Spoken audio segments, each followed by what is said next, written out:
करणम् अपवित्रः पवित्रो वा सर्वावस्थाम् गतोऽपि वा यः स्मरेत् पुण्डरीकाक्षम् स बाह्याभ्यन्तरः शुचिः आचमनम् अमृतोपस्तरणमसि स्वाहा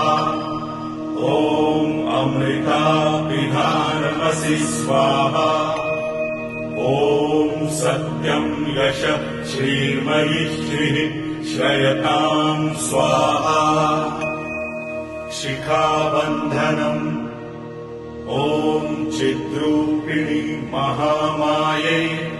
दिव्यतेजः समन्विते इष्टदेवी शिखामध्ये तेजो वृद्धिम् कुरुस्व मे प्राणायामः भुः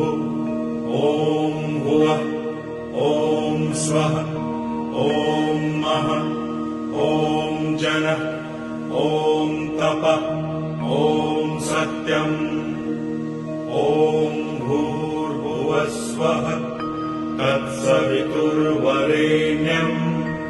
भर्गो देवस्य धीमहि